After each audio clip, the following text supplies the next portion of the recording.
Hi, and welcome to the second episode of the Give Me Five podcast put on by the Ashwaubenon School District Tech Team. My name is Jamie Averbeck, and today I will be showing you 5 great ways to use Google Forms. Again, my goal is to keep this podcast under 5 minutes. First thing I want to show you is if you go to the Ashwaubenon School District Tech Tips homepage, which is asctechtips.weebly.com, on this homepage you can click on the Give Me 5 logo or icon here, and it'll take you right to this podcast as well as to other podcasts that you may have seen or missed. But on this top ribbon is a link that says Tech Tips Video Library. That's what we're going to click today. And on this site, I have the different videos that I've made for all of our newsletters as well as for emails I sent out. If you scroll down, let's load in here a little bit, you'll see that there's a section called Google Help. This second video right here will walk you through how to create and make Google Forms. So if you've never used Google Forms, start with this video first. This will show you how you can make and create them and use them. The podcast today is going to show you 5 ways that people are using them, which I think you might be able to use in your classroom. So the first way are just for kind of a quick assessment. This Google form right here is one that a kindergarten teacher has made in our district. And basically she took an assessment that she used to give on paper or would take anecdotal notes in a notebook and whatnot. And she made it into a form, so that way she has broad data that's timestamped, dated by student name, when, all the content areas she needs. So she can do this on her laptop, on an iPad, in a small group. She can just check the boxes as she's going through with the student, hit submit, and then goes into a database that's there for student use. So quick, really easy, good for Google Forms is a great use for quick assessments. Okay. Another great way that we have a high school teacher in Ashwaubenon using Google Forms is for end of class feedback or an exit ticket. Mr. Dreyer created this form last year where students can pick what class they're in with him. They can then select his name or maybe a different social studies teacher, and then literally give feedback on how today's lesson went. You know, what did they dislike about the lesson? What was their favorite part? 1 to 10 rankings here and there. A lot of valuable feedback. You're kind of putting yourself out there, but you're going to get real information from your students that might change the way you're delivering your content, so it's better for them to learn. So pretty neat way. Another way that I've seen forms being used is for collecting big pieces of the data that you might use for a Web 2.0 tool.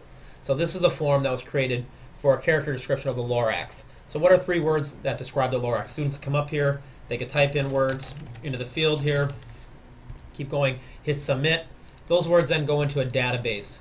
As a teacher, you could come into this database and you could hit Control-C to copy.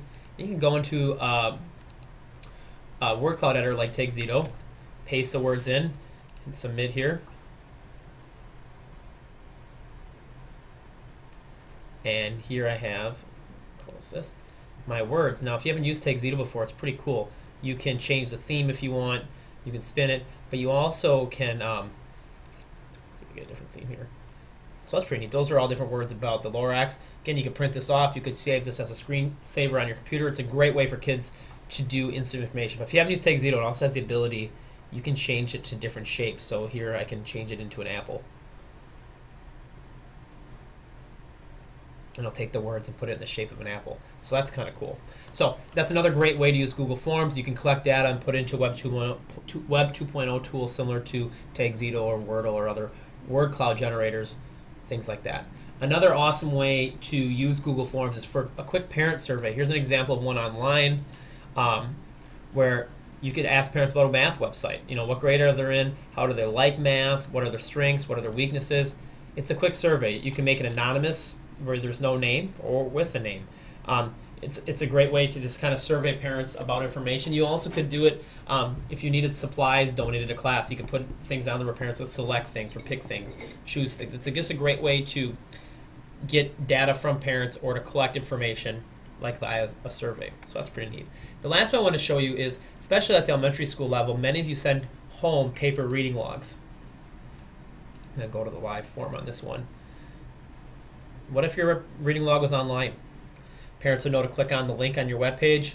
You get the student's name, title of the book, author of the book, how many pages did they read. Maybe you could change that to minutes read, and then they could rank the book and put a quick little comment from the parents or from the students, hit submit. You then would have this database that you could filter or sort by student name or even types of books, however you want to do it. You'd be able to sort this data. You could even add all the minutes up for your class, something that you might not easily be able to do on the paper. So Again, this is a real quick podcast. Hopefully you saw 5 great ways to use Google Forms, whether it's through quick assessments, exit tickets, data for word clouds, parent feedbacks, online logs. Please use Google Forms. It's an awesome interactive tool. And again, if you need help setting one up, please school do it or send me an email directly, and I'll be glad to help. Thanks, and have a great day.